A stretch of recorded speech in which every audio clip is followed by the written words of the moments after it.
तो ये बहुत बड़ी दिक्कत की बात है अभ्यर्थियों के लिए।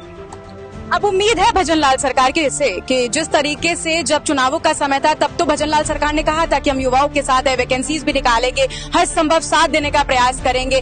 अब आप लोग भी उम्मीद रख रहे हैं कि भजनलाल सरकार राम राज्य की सरकार है, जिस तरीके से आप लोगों के ही शब्द थे ये, तो आप लोगों ने उम्मीद लगा रखी है भजनलाल सरकार से? जी बिल्कुल उम्मीद है, और उम्मीद इसलिए भी है क्योंकि जब सरकार सत्ता में आई थी तो मैं आपका ध्यान पिछले आंदोलन की तरफ ले जाना चाहूंगा। पिछली जो वैकेंसी थी वो अगस्त 2023 में वो वैकेंसी थी। अगस्त 2023 में वैकेंसी थी, तो उसकी मेंस की एग्जाम डेट थी वो 27-28 जनवरी एग्जैक्ट, अगर मैं याद कर पा रहा हूँ तो वो। तो हुआ क्या कि उसके लिए भी आंदोलन हुआ। आंदोलन इसलिए हुआ कि आरपीएससी में सुधार के लिए, ठीक है, यूपीएससी की तरफ से हम कैलेंडर जारी करेंगे, इस चीज के बारे में वो चीज है ना। आंदोलन हुआ, युवा सड़कों पे उतरे, ठीक है, और सरकार की उस टाइम भी बहुत अच्छा निर्णय रहा कि उस टाइम तो उन्होंने आगे किया। उस टाइम पे प्री के रिजल्ट के बाद मेंस का डेट बताई गई, लेकिन मुद्दा वो नहीं है ना। बात पिछली बार भी क्यों बार बार युवाओं को सड़कों में आना पड़ रहा है ना।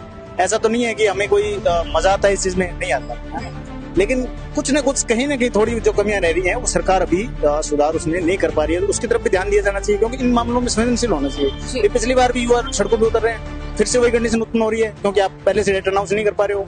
फिर ये बोलते हैं कि हमें तो यूपीएससी की तरफ पे कैलेंडर फॉलो करना है, तो ये केवल मेंस एग्जाम के टाइम में दिखता है क्या आपको? अगस्त 2023 की वैकेंसी के अभी तक इंटरव्यू नहीं हुए, तो ये फेल्योर, ये डिले इतना लंबे समय से चल रहा है, अभी तक रिजल्ट नहीं घोषणा किया। भाई आप यूपीएससी को फॉलो करो, हमें कोई दिक्कत नहीं है, हम तो उस चीज से खुश हैं, लेकिन आप केवल मेंस एग्जाम में यूपीएससी फॉलो कैसे कर रहे हो? इंटरव्यू को नहीं करवा रहे, रिजल्ट क्यों नहीं जारी कर रहे? सीटें खराब होगी, उसके लिए जिम्मेदार कौन है? ऐसा लग रहा है कि आरपीएससी को जल्दी में मेंस की परीक्षा करवाने के लिए, उसके पीछे क्या मनसा है वो तो आज तक हम तो समझ नहीं आई नहीं कि केवल मेंस के अंदर ही वो क्यों है जल्दीबाजी। अभी इंटरव्यू चल रहे हैं, तो इंटरव्यू में कोई जल्दीबाजी नहीं है। इंटरव्यू में जल्दीबाजी नहीं है तो फाइनल रिजल्ट आने में जल्दीबाजी कैसे होगी?